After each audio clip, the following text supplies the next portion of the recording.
Hi everyone, so this is going to be my fourth video about overtones and the last in this series because we're gonna get to altissimo fingerings, which is pretty much the last thing you have to learn about overtone playing.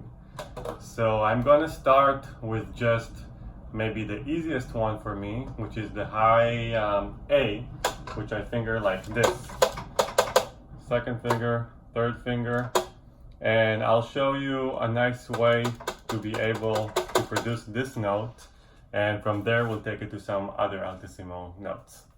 So the way to get to that high A, I would first of all play the overtone series like we did over low B flat and go all the way up to the seventh of that. So that would be the 1, 2, 3, 4, 5, 6th overtone.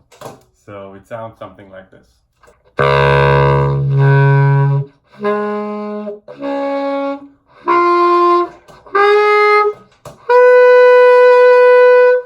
Now, if you can play this note, I want you to try and sustain it and just change your fingering to what I showed you for high A while you're sustaining it, and think about trying to just hit that note half a step higher. It should sound something like this.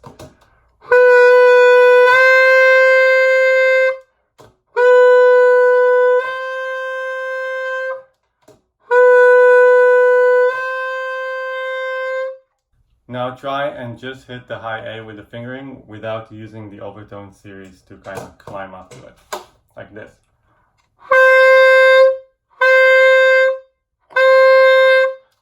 It's easier to use just breath attack for now and not your tongue. Just for me, I find it to be easier at first.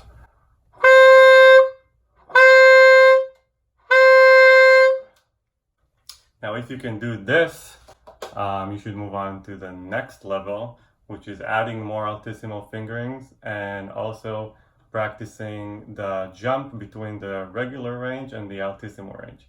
So a few exercises you can do are, for example, these two.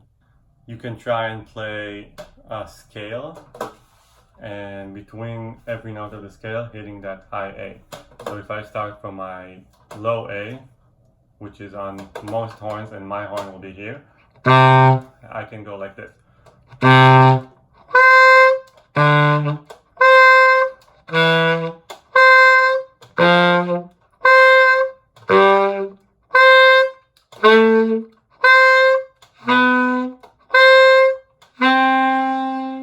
Now another good exercise can be going down chromatically from your highest note, which is F on my horn, and between each note add that high altissimo A. So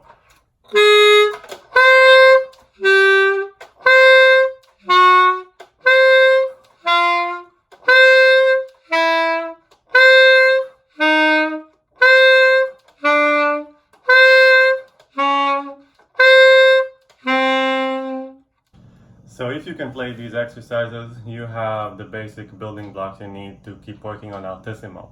The only thing is you're going to have to figure out some fingerings. Now in my experience, they're different on each horn. So I don't know if you'll make a lot of use if I'll show you what I'm using. If you want, you can send me a message or leave a comment and I'll let you know the ones that I'm using, even though they change all the time. But I do want to show you some exercises you can do after you figure out your fingerings and the ones that work on your horn. So one example would be your basic major scale.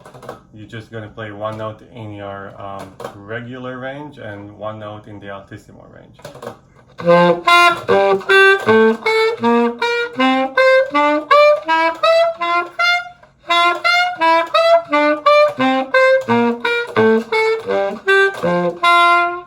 Another exercise is going up the scale from the bottom and down the scale from the top. I'll demonstrate it in E flat.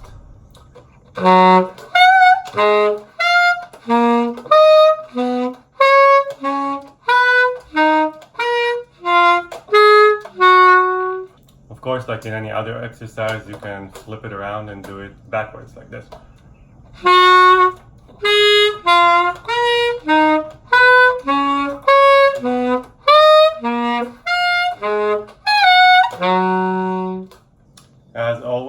encourage you to come up with your own exercises, play around with it, figure out the particular things that are challenging for you, and design exercises around that. I'm sure some of you are really into fingerings and you think that that's the secret, but I want to emphasize that it's really not the main issue. So if you did all the previous exercises in my previous videos, and you can do the 2 exercises I show you at the beginning of this video, you have everything you need. You just need to figure out the fingerings. But if you can't do all the other stuff, I would advise you to stop thinking about fingerings right now and just focus on being able to play the other stuff, all the overtone series stuff in my first 3 videos before you start checking out fingerings. And you're just going to try, and it's going to be hard and frustrating and inconsistent.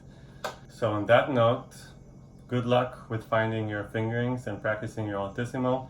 Let me know if you have any questions. I think I'll do more videos in the future, but probably focus on rhythm and some other things that I like practicing.